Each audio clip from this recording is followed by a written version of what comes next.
За 2026 оны 6 сарын 1-ээс 6 сарын 4-ний өдрүүдэд бүгдээр дахь Беларусь улсын Минск хотноо Монгол улс бүгдээр Беларусь улсын засгийн газар хоорондын комиссийн 8 дугаар хуралдаан амжилттай болж өндөрлөө. Энэ хуралдаанаар бид бүхэн соёл, эдийн засаг, шинжлэх ухаан олон салбаруудын хамтын ажиллагааг эрчимжүүлэхээс гадна хөдөө аж ахуйн салбарт бол ихээхэн амжилтыг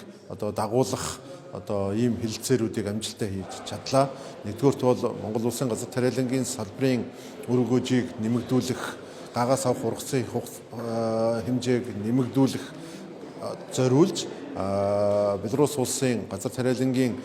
техник тоног төхөөрөмжийн 80-аас 100 жилийн түүхтэй олон үйлдвэрүүдтэй бид хамтарч ажиллахаар боллоо. Тухайлбал Беларусь улсын МТЗ тракторын үйлдвэртэй хамтарч Монголдо трактор угсрах үйлдвэр мөн шаардлагатай байгаа өндөр хүчин чадалтай сүүлийн үеийн тоног төхөөрөмжүүд, тракторууд, зүтгэх төхөөрөмжүүдийг бид бүхэн Беларусь улсын хөгжлийн банкны нэг хөнгөлөлттэй зээлээр бас борлуулах энэ хэлэлцээрийг бас амжилттай хийж чадлаа. Мөн Беларусь улсын Амкадор компанитай газар тариалангийн салбарын ялангуяа Улаанбуудайн тариалтын ард дээр гардаг олон хүндрэлүүдийг шийдвэрлэхэд Улаанбуудайг цэвэрлэх, хатаах, цэвэрлэх, хадгалах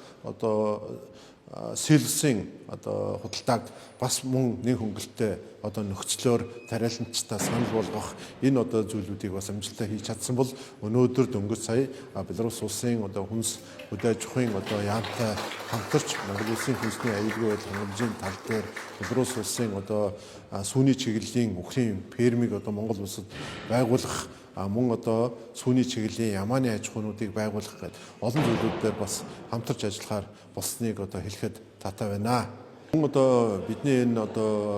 засгийн газар хоорондын хуралдааны хоёр улсын хөдөө аж ахуйн яамдын хийж байгаа энэ хэлэлцээрт нэн чухал асуудлууд орж ирсэн. Хөдөө аж ахуйн үйлдвэрлэлд энэ биотехнологийн ололт амжилтуудыг бас нэвтрүүлэхэд Беларусь улсын гаргаж байгаа энэ хөдөө аж ахуйн өсөлтүүд, энэ амжилтууд бол энэ биотехнологийн салбар шинжлэх ухаанаа хөгжүүлсэнтэй бол туйлын уялдаа холбоотой юм байна. Үндэс суурь юм байна. Тэгэхээр энэ биотехнологийн шинжлэх ухааныг бид Монгол улстай хөгжүүлэх тал дээр Беларусь улстай хамтран ажиллах болсон нь бол энэ удаагийн бас